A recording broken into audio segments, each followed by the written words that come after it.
Now Sports with Chris Duerr from the Little Jess Chrysler Dodge Jeep and Ram Sports Desk. Well, we are suffering from a bit of highlight reel overload on this jam-packed Thursday night, including an instance of history for Highland softball taking place in Edina. We'll start there tonight. Always a neat night in Edina when they do Strikeout Cancer Night.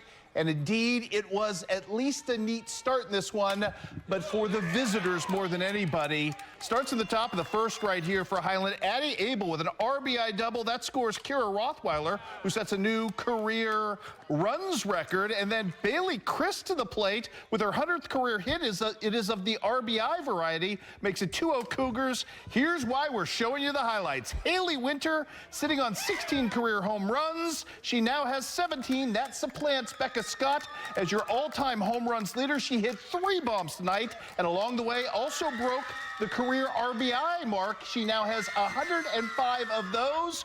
What a win tonight for Highland. A whole lot of history, including Abby Lay with their 300th career strikeout as Highland gets the win 22-0. Elsewhere in softball tonight, North Shelby with a heck of a win tonight at Monroe City. Once again, Addie Allmeyer with her 7th home run of the season and the win in the circle. It was Louisiana taking down Mark Twain 14-3. Macon spoiling senior night in Marceline. South Shelby with a big win over Clark County to close out the Clarence Cannon Conference slate. Paris jumps all over Sturgeon tonight, and it was Canton beating Scotland County 10-7 was your final there. Lots of good soccer tonight. We're going to start in the capital city, the city of Jefferson. Hannibal with a tough test tonight against the Cavaliers of Cap City, who are 10-4.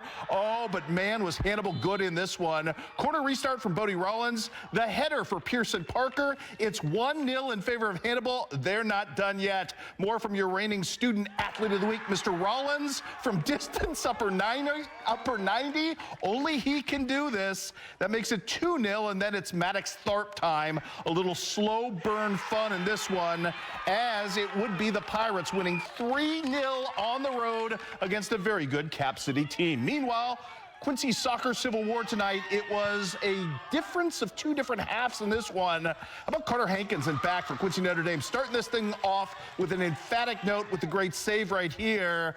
But here come the Blue Devils. What a first half for them. Cade Parkhill is going to come away with just an absolutely nifty upper 90 boot right there, and the celebration is phenomenal at the back end of this. 1-0 Blue Devils. They're not done yet. How about a little Campbell Reekie action as well, as he is going to knock one home here and put the Blue Devils up at the half. 2-0 in this one.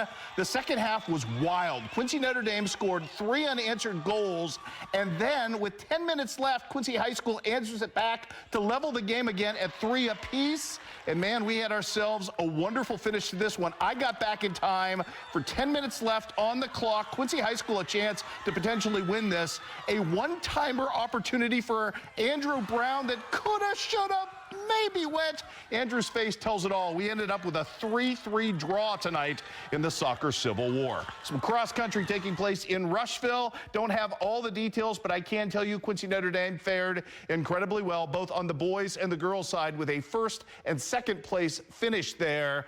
Elsie Waters from Quincy Notre Dame leading the way on the girls' side with a 3rd place finish for the Raiders. Oliver Moore with a 4th place finish there as well. Volleyball tonight, Quincy High School taking on Galesburg, and the Blue Devils making short work of their opponents in this one.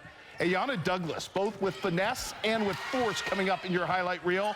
First here, it's a little tap over. That works, but it's much more spectacular when Miss Douglas lets fly, and she absolutely does that right there. And Quincy High School already up 6 in this first game. How about Abby Bunch serving up an ace to extend the lead out to 7? And it'd just be a whole lot of fun for the Blue Devils from there. More from the Blue Devils in this one as Elena Moore gets the huge swing and a good result on the back end.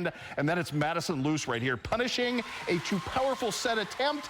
It strays over to the Blue Devil side. It strays no more. Quincy High gets the win tonight, 25-11, 25-15 to improve the conference standings. Meanwhile, as well tonight, in other volleyball, Brown County with a big win over Rushville Industry. Western on senior night takes down Pleasant Hill in straight games. It was Liberty in 3 over Pittsfield behind a big game for Maddie Gibbs.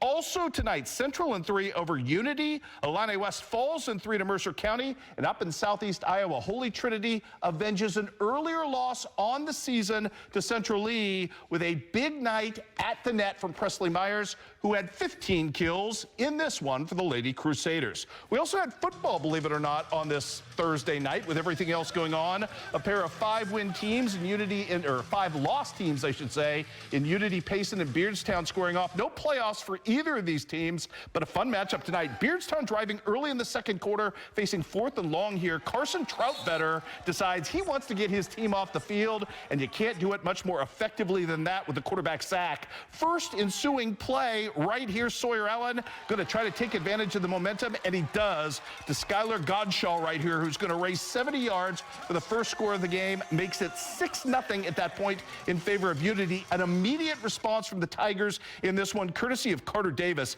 and he is going to get a great lane-clearing block right here from Victor Solano, and that makes it all happen. A race to the end zone for Carter Davis. We're tied up at 6 apiece. Check out Johnny Keefe coming up right here. This might be the best stiff arm we've seen all season, and it is indeed a stiff arm of the gods right here as he picks up the first down right there, and we're going to let him celebrate his own accomplishments by scoring as well, extending the lead out to 12-6. Good win for Unity Payson, their second in a row, as they get the win tonight and break a 12-all tie late in this ball game, win the ball game by the final count, this one of 26-12. And that's just a warm-up. Plenty more football coming your way tomorrow with Sports Final, including a couple of biggies from around the area, including extended coverage from Jacksonville Q&D, which is a fantastic showdown in the Central State 8.